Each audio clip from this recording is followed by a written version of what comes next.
Assalamu alaikum. My name is Zainab Ajmal. And my name is Fatma. And welcome back to another exciting episode of ICG's podcast. Today, a very influential personality joined us in these exciting series of ICG's podcast. Sir Abdul Majeed. He's a language expert and advocate for literacy with extensive experience in English language with education and public policy. His career spans over 2 decades, during which he played an important role in promoting English language proficiency and literacy in Pakistan. Sir, please introduce yourself for our audience watching this podcast. Thank you so much. Lovely to be here, first of all. Thank you for inviting me.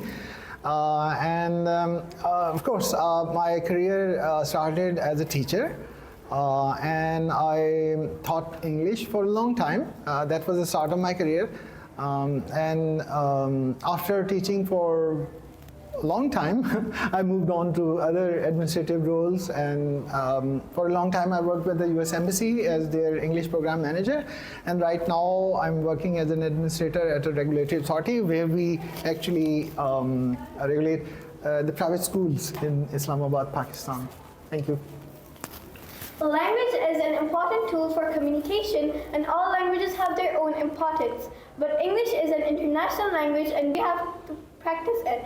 There are 4 skills and reading is one of them. Sir, what do you think is reading, and are the readers and lovers more than they're declaring? Are more in this era or the previous? Important. You mentioned skills. So obviously, any language, you need to have the mastery of the skills, and 4 skills as you mentioned. And reading is one of the 4 skills.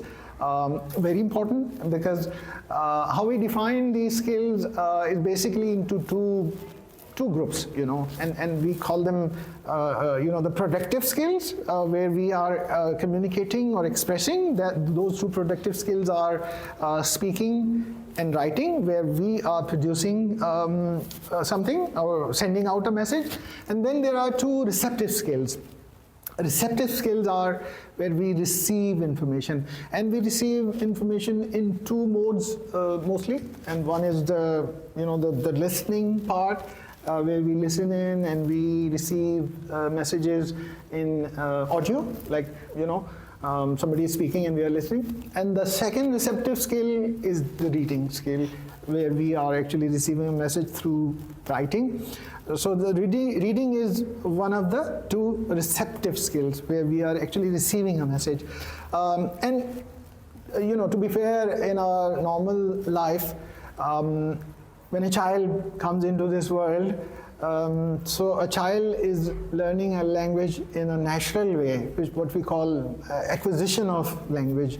So in this way, natural language is acquired naturally, and the order of the 4 skills for a child when that child comes into this world is, the first one is the listening, where the child is just receiving input in sounds, listening into parents or other sounds, and slowly and gradually the child starts making sense of the sounds.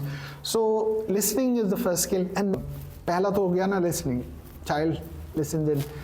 What do you think the child does next? Reading, pick up the things. Speaking. Baba, mama, So the child is now starting to speak. The second skill for a child is speaking. What do you think is the third one? They start reading. They start reading, yes. They go to school, they start reading. So reading is the third skill in the sequence of natural acquisition.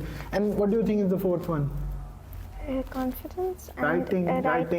They read it and now they're writing. So we divide these into 2 categories, auditory, yes, and then we say the literary or the literacy skill. Okay. So reading is one of the literacy skills, where you are reading and then you are writing. Reading and writing are literacy skills because you are reading and writing. Okay. So your question about the public speaking, very important.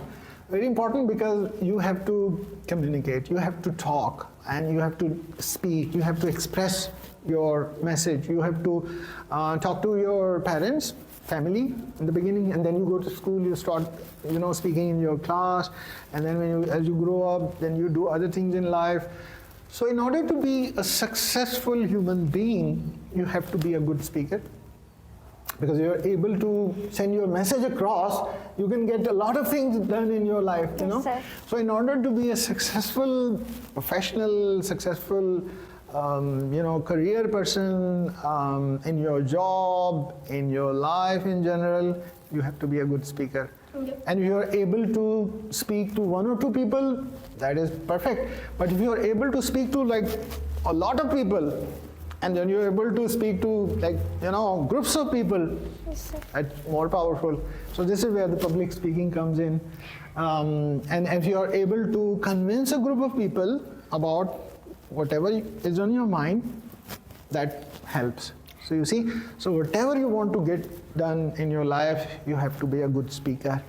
So good speaking comes in handy, helps you, makes you become successful. Sir, how can we increase of vocabulary at present? There are several ways. You know, when you listen into a new word, you pick it and then you try to make a guess. What does this word mean? Sometimes you can guess it, sometimes you have to look it up. So you see, looking it up is definitely sometimes required. You cannot just guess. So first is when you listen into something new, that's one way of receiving new vocabulary. And the second is by reading. When you read a new word, wherever it is, and you are introduced to this new word. So the way I put it is keep your ears and eyes open.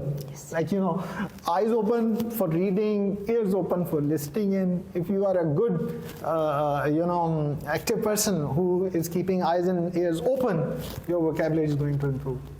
Sir, in today's era of information and technology, how can we encourage students or children to read books? Please address this important issue. This is a very important question because everything is now digitalized, you know. Yep. There are devices, there are cell phones, there are tabs, there are computers, so we're all the time glued to screens. So paper books are getting less and less importance. But at the same time, I don't think that one is the alternate for the other, because I think books will still have value, because what if your battery dies off? What if the power goes out? What if the internet doesn't work? Like, you know, all of those things can impact your devices. But the book will stay with you. Like, it doesn't need a power or a battery. You know, you can just take it out and start reading and, you know, enjoy your, time. There are obviously other ways. We cannot deny or undermine the importance of, digital content. And that is also fine. If you keep it in a balance and use it smartly. I mean, we call these devices smart devices, but are we smart? That is the question. Like, we have to be smart to use smart devices. So balance it smartly. And I think the book will never lose its value, because the whole feeling of touching a book or touching the paper and the feeling of owning it and keeping it, and that is I think unmatched. Even if you have thousands of books on your smartphone or a device, that never gives you the feeling of owning maybe 10, 20 good books. So the books will remain important and entirely dependent on you. Whatever you like to enjoy reading, you can go for that. Right now, I think you may have like limited range of choice, but seek help from your parents, seek help from your teachers, and go for what I call extensive reading. Extensive reading is when you're reading for choice and you're reading for pleasure, not the books from school. Those are what we call intensive reading, where you are required to read those books. But for the extensive reading, which is reading by choice, you should always go for your choice, but at the same time check with your parents and teachers, and they can guide you, help you pick some of the books that are suitable for you and that you enjoy. So sum it up, I think books will probably remain relevant, important, and not going to go away anytime soon.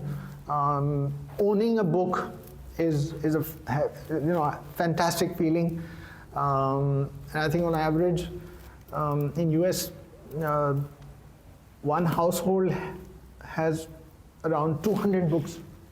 So you can imagine, US is such a huge country. So if each household has an average of 200 books, that's a lot.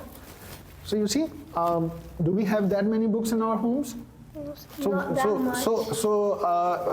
That is the question, We need to realize the importance of books, having books in our home and keeping them, but at the same time maybe finding some time to read them as well. Yeah. Right? Sir, what message would you like to give to our audience watching this podcast? I will say that obviously go for your choice, go for your personal choice, whatever makes you feel happy. Pick your choice, and as I said, this extensive reading, it helps shaping up your personality, because your choice basically starts determining the kind of person you will become, and slowly and gradually, you don't realize that when you're reading books of your own choice, slowly and gradually you are becoming a complete person.